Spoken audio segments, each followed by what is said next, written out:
جیسے کہ آپ اچھے طریقے سے جانتے ہیں کہ صرف اللہ کی مدد سے ہی انسان کے لیے تقدیر کے بند دروازے کھل سکتے ہیں۔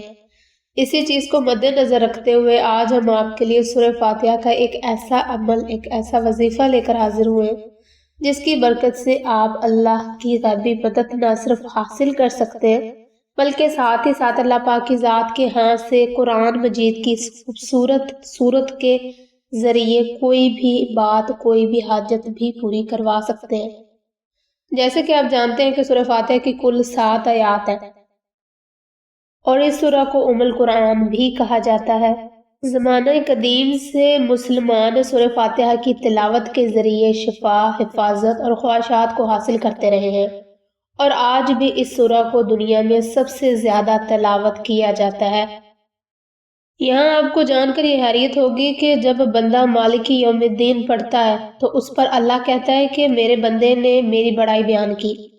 جب بندہ ایاک نعبد و ایاک نستعین پڑھتا ہے تو اس پر میرے اور اللہ پاک کی ذات فرماتی ہے کہ میرے اور میرے بندے کے درمیان کی چیز ہے، میرے بندے کے لیے وہی ہے جو اس نے مانگا۔ جب بندہ اہدنا الصراط المستقیم صراط الذین انعمت علیہم غیر المغضوب علیہم ولا الضالین پڑھتا ہے تو اس پر اللہ کہتا ہے کہ یہ میرے بندے کے لیے ہے اور میرے بندے کے لیے وہی ہے جو اس نے مانگا۔ بیان کی گئی حدیث کے مطابق آپ کو علم ہو گیا ہوگا کہ اس وظیفے کی بہت ساری برکات اور بہت ساری بڑائیاں بیان کی جا چکی ہیں۔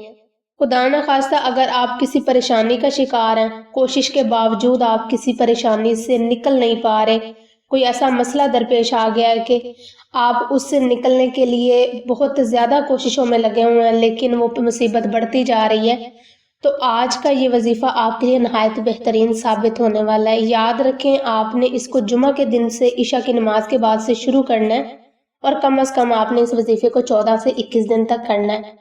کوشش کریں اپنے آپ کو باوضو رکھیں، لباس باوضو اور پاک لباس میں آپ نے اس وظیفے کو کرنا ہے۔ اس وظیفہ کے دوران 5 وقت نماز کی پابندی لازمی کریں۔ جب آپ وظیفہ کرنے بیٹھیں تو یاد رکھیں روزانہ کی بنیاد پر وقت اور جگہ ایک ہی رکھیں۔ وقت اور جگہ بدلنے سے یا وظیفے کے دوران اٹھ کر جانے سے یا کسی سے بات کرنے سے پرہیز کریں۔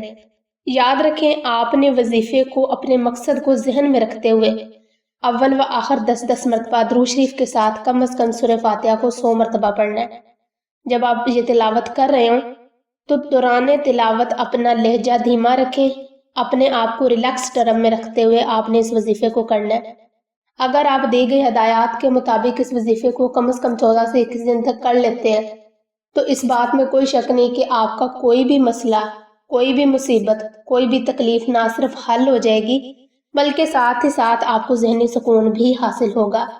مزید اگر آپ کو کسی بات کی سمجھ نہیں آئی یا اگر آپ کوئی سوال کرنا چاہتے ہیں یا کسی بھی قسم کا ذائچہ اور استخارہ نکلوانا چاہتے ہیں، بایو میں دیے گئے نمبر پر رابطہ کر کے مزید رہنمائی حاصل کر سکتے ہیں۔ جزاک اللہ خیر۔